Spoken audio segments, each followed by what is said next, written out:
더불어민주당 이재명 대선 후보의 선거법 파기환송심이 연기되면서 피선거권 박탈 논란은 일단락됐습니다. 하지만 국민의힘과 무소속의 단일화가 난항에 부닥치면서 혼란이 커지고 있습니다. 불황에 지방세 등이 줄면서 지자체 곳간도 비어가고 있습니다. 지방채를 발행해 부족한 재원을 채우거나 사업비를 반납하는 경우도 나타나고 있습니다. 12.29 제주항공 여객기 참사 발생 4개월여 만에 무안국제공항의 안전시설이 대폭 개선됩니다. 활주로가 연장되고 조류탐지 레이더도 설치돼 보다 안전한 하늘길이 될 전망입니다. 농사를 지으면서 태양광 발전을 통해 수익을 창출할 수 있는 영농형 태양광이 영광에 조성됐습니다. 주민들은 해마다 100만 원이 넘는 돈을 받게 될 전망입니다. 여러분 안녕하십니까? KBC 8시 뉴스 시작합니다. 21대 대선을 앞두고 정치권이 숨가쁘게 움직이고 있습니다. 더불어민주당 이재명 대선 후보의 선거법 파기환송심이 오는 15일에서 대선 이후인 6월 18일로 연기되면서 피선거권 박탈 가능성은 사라졌는데요. 그런데 국민의힘과 무소속의 단일화 움직임이 난항에 부닥치면서 혼란이 가중되고 있습니다. 이형길 기자의 보도입니다. 더불어민주당 이재명 후보의 선거법 파기환송심을 맡은 서울고법이 재판 기일을 대선이 끝난 뒤인 6월 18일로 연기했습니다. 재판의 공정성 논란을 없애고 선거운동의 기회를 보장하기 위함이라는 설명입니다. 민주당은 일제히 환영했습니다. 공정선거를 위한 최소한의 조건이 갖춰졌습니다. 이제라도 법원이 국민주권의 원칙과 상식에 맞는 판단을 내린 것은 다행입니다. 하지만 이재명 후보가 당선이 되더라도 대통령의 불소추 특권이 진행 중인 재판에도 적용되는지 여부를 두고 혼란이 불가피한 상황입니다. 민주당 밖의 이른바 반명 빅텐트도 변수를 키우고 있습니다. 지난 대선 민주당 경선에서 이재명 후보와 맞붙었던 이낙연 전 총리가 한덕수 예비 후보 등과 만나며 단일화를 조율하고 있습니다. 국민의힘도 김문수 대선 후보 등을 압박하며 단일화 논의에 속도를 내고 있습니다. 대선이 한 달도 채 남지 않았는데 이재명 후보를 제외하고는 명확하게 후보군을 확인하기도 어려운 상황입니다. 만약 목표한 시한 내에 대통령 후보의 단일화에 실패한다면 저는 당연히 이에 대한 책임을 지고 비대위원장을 사퇴할 것입니다. 사법 리스크와 단일화 논란 등으로 각 당의 대선 레이스가 흔들리고 있는 가운데 정책과 비전 경쟁이 되어야 할 대통령 선거에 정치공학적 혼란만 가중되고 있다는 지적입니다. KBC 이영길입니다. 더불어민주당 이재명 대선 후보의 선거법 파기환송심 공판기일 연기에 대해 광주 전남은 일제히 환영의 뜻을 밝혔습니다. 강기정 광주시장은 자신의 SNS에 재판 연기는 너무도 당연한 결정이라며 선거에서 공정성은 가장 중요한 덕목이라고 말했습니다. 김영록 전남지사도 서울고법의 공판 연기 결정은 잘한 것이라며 이재명 후보의 다른 재판도 대선 이후로 미뤄져야 한다고 밝혔습니다. 양부남 의원과 민영배, 이계호 의원 등은 물론 시민사회단체들도 파기환송 연기는 천만다행이라고 환영의 입장을 밝혔습니다. 어버이날인 내일 광주와 전남은 대체로 맑은 가운데 일교차가 크게 나타나겠습니다. 아침 최저기온은 광주 11도, 무안 8도, 여수 13도 등 6에서 13도 분포로 평년과 비슷하거나 조금 낮겠습니다. 낮 최고 기온은 광주 25도, 목포 22도, 순천 21도 등 19에서 25도로 낮과 밤의 기온차가 15도 안팎으로 크겠습니다. 내일 밤부터는 하늘이 흐려지겠고 모레는 천둥과 돌풍을 동반한 비가 최대 40에서 60mm 내릴 것으로 기상청은 내다봤습니다. 지역을 대표하는 석유화학과 철강산업의 불황이 끝없이 이어지면서 지자체들의 곳간도 비어가고 있습니다. 당장 진행 중이던 사업을 지속하기 위해 지방채 발행도 늘어나는 추세인데요. 이런 상황이 장기화될 경우 가뜩이나 열악한 지방과 수도권의 격차가 더욱 커질 것이라는 우려도 나옵니다. 박성호 기자의 보도입니다. 여수시는 올해 1차 추경까지 810억 원의 지방채 발행을 결정했습니다. 장기 미집행 공원 조성과 시립박물관 건립 등 주요 사업들의 예산이 부족한 탓인데 지방채로 인한 부채가 1,200억 원으로 늘어나게 됐습니다. 석유화학 업계가 어려움에 빠지면서 4천억 규모였던 지방세 수입이 2,700억대로 줄어든 여파가 고스란히 재정 부담으로 이어진 겁니다. 최근 2년간 정부의 교부세도 1,300억 원가량 줄어 재정 압박이 가중되고 있습니다. 저희가 그 세수 이런 거 분석해보니까 지방세도 5년 전 예산 규모로 가버렸더라고요. 2020년 정도. 그 정도로 지금 되게 재정이 좀 안 좋습니다. 산업 구조가 비슷한 인근 지자체들도 사정은 마찬가지입니다. 지난 2년 사이 광양시는 지방세와 교부세가 1,000억 가까이 줄었고 순천시는 교부세가 2,000억 원 가까이 줄어 큰 타격을 입었습니다. 사정이 이렇다 보니 지방 재정과 매칭이 필요한 국비 사업을 지자체들이 서로 거절하는 진풍경이 벌어지고 있습니다. 올해 초 산림청이 전남 동부권 지자체에 소나무 재선충병 재해대책비 30억 원을 지원하겠다고 했지만 순천시는 절반만 배정을 받았고 여수시는 남은 예산 15억 원의 배정을 거부했습니다. 재해대책비는 국비와 도시비가 각 절반씩 투입되는 매칭 사업이다 보니 지자체 몫의 예산이 부담됐기 때문입니다. 인건비나 우리 기본 나가야 될 돈은 계속 올라가고 옛날에 비해서 교부세는 계속 떨어지고 있고 그다음에 원래 올라야 될 지방세 수익도 계속 현상 유지라는 것도 오히려 떨어지는 거라고 볼 수 있지 않습니까? 5년 전 수준으로 축소된 세수 규모에 지방 행정 차질이 가속화되고 있습니다. KBC 박송호입니다. 투숙객 14명이 집단으로 가스에 중독된 사고와 관련해 완도 리조트에 설치된 가스 감지기가 사고 당시 제대로 작동하지 않은 것으로 파악됐습니다. 완도군과 완도경찰서 등에 따르면 지난 5일 오전 7시쯤 가스 중독 사고가 발생한 완도 리조트의 일산화탄소 감지기가 당시 제때 작동되지 않은 것으로 조사됐습니다. 경찰은 리조트 측이 건전지를 제때 교체하지 않아 감지기가 작동하지 않았을 가능성을 염두에 두고 건전지 잔유량 등을 감정하고 있습니다. 경찰은 관리 부실 책임이 드러나면 리조트 관계자 등을 형사 입건한다는 계획입니다.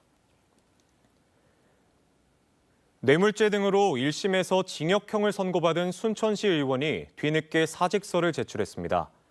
순천시 의회는 민원 해결 대가로 거액을 요구한 혐의로 지난 2월 1심에서 징역 2년 6개월을 선고받은 A 의원이 최근 시의회에 의원직 사직서를 제출했다고 밝혔습니다.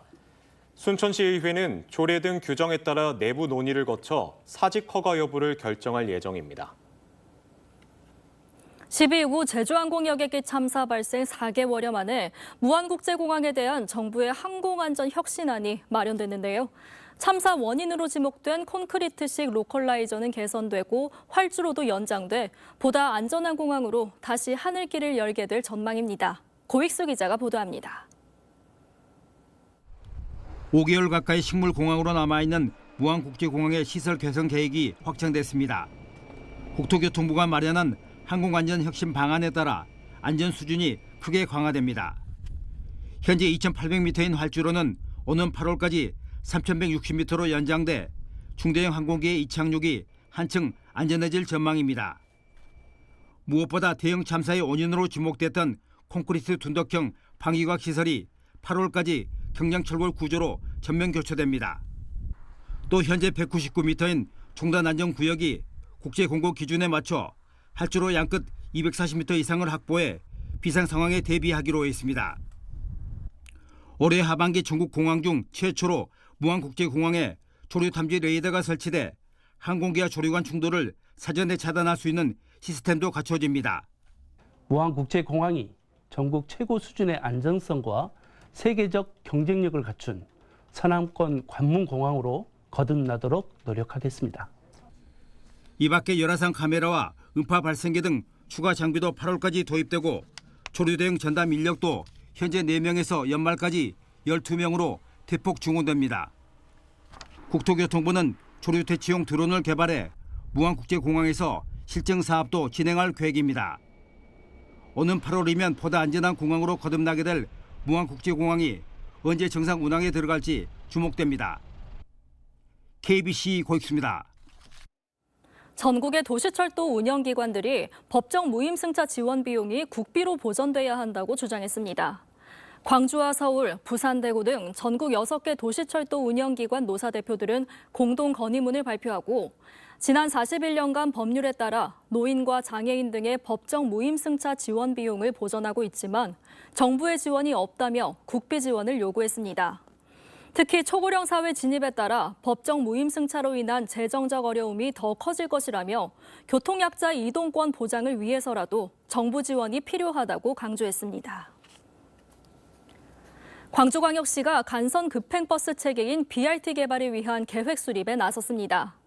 광주시는 시의회와 자치구, 경찰, 도로교통공단 관계자 등이 참석한 가운데 BRT 용역 착수 보고회를 갖고 백운 매곡 BRT 노선의 개발 계획과 추진 전략 등을 논의했습니다. 백운광장과 농성역, 광천사거리, 광주공고 등 8.67km 구간을 잇는 백운 매곡 BRT는 광주에 처음 설치 예정인 BRT 구간으로 오는 2027년 개통을 목표로 하고 있습니다. 농사를 지으면서 태양광 발전을 통해 수익을 창출할 수 있는 영농형 태양광에 대한 농민들의 관심이 높아지고 있는데요. 전국 최대 규모의 영농형 태양광이 영광에 들어섰습니다. 강동희 기자의 보도입니다. 조만간 모내기가 이루어질 논 위에 4.5m 높이의 태양광 패널이 설치됐습니다. 기둥 간 폭도 6m나 돼 농사와 태양광 발전을 동시에 할 수 있습니다. 영광궁 염산면 야올리 5만 제곱미터 간척지에 전국 최대 규모인 1메가와트 규모의 영농형 태양광 단지가 조성됩니다. 태양광 발전조합은 농지 소유자의 임대료 수입이 3배 늘고 임차농은 임대료를 내지 않아도 되며 마을 주민들도 매년 140만 원을 받게 되는 것을 목표로 하고 있습니다. 3메가와트를 원래 처음부터 같이 시공을 하려고 했으나 전개 용량이 2025년에는 1메가만 해준다고 그랬고 2026년에 또 2메가를 해준다고 그래서 일단 1메가만 시설을 하게 됐습니다. 영농형 태양광을 활성화시키기 위해서는 극복해야 할 과제가 많습니다. 현재 대규모 농지가 많은 농업진흥지역에서는 태양광 설치가 법적으로 불가능합니다. 사실상 태양광 설치는 소규모 작용농의 토지에서만 가능해 난개발 우려가 큽니다. 벼농사의 절반 이상이 임차농이라는 점에서 이들의 반발도 극복해야 합니다. 쌀값 안정 때문에 농지 면적을 강제로 줄이려고 하거든요. 그래서 영농형 태양광을 설치를 하면 절대농지도 효율적으로 사용하고 농민들도 쌀 농사 짓는 것에 플러스 알파의 소득 증대를 할 수 있겠다. 전남에는 영농형 태양광을 설치한 곳이 22곳이나 있지만 시설 규모는 평균 60kW로 비교적 작습니다. KBC 강동일입니다. 김치냉장고 딤채를 생산하는 위니아가 2번째 회생 신청을 준비 중인 가운데 노조가 조합원들의 고용 보장을 촉구했습니다. 금속노조 위니아 딤채지회는 오늘 서울 회생법원 앞에서 기자회견을 열고 매각 대상자를 찾아 빠르게 자산을 처리하는 사측의 자구안에 반대한다며 조합원 생계를 위해서라도 영업 양도 양식으로 매각될 수 있게 법원이 도와달라고 호소했습니다. 위니아는 지난 2023년 기업 회생 절차를 시작했지만 새 주인을 찾지 못해 회생 절차가 종료됐고 조만간 다시 회생을 신청할 것으로 전해졌습니다. 12구 제주항공 참사의 유족과 변호사 단체들이 신속한 진상규명을 촉구했습니다. 유가족들은 오늘 성명을 내고 179명이 사망했지만 어떠한 진상규명도 책임자 처벌도 없이 잊혀지고 있다며 관제탑과 조종사 간 교식 내용과 블랙박스 기록을 즉시 공개하라고 주장했습니다. 또 광주지방변호사회 제주항공참사 법률지원단과 민변 광주전남지부도 참사 4개월이 지났지만 사고 원인은 안개 속이라며 조사위는 진실을 밝히려는 모습보다 감추고 은폐하려는 것 아닌지 의혹이 든다는 입장을 냈습니다. 프로축구연맹이 선수를 강하게 질책하는 모습을 보인 이정효 광주FC 감독에 대한 상벌위원회 소집 여부를 검토하고 있다고 오늘 밝혔습니다. 이정효 감독은 어린이날인 지난 5일 광주 월드컵 경기장에서 열린 K리그1 김천 상무와의 경기에서 전반전이 끝난 직후 오후성을 강하게 밀치고 질책하는 듯한 행동을 보였습니다.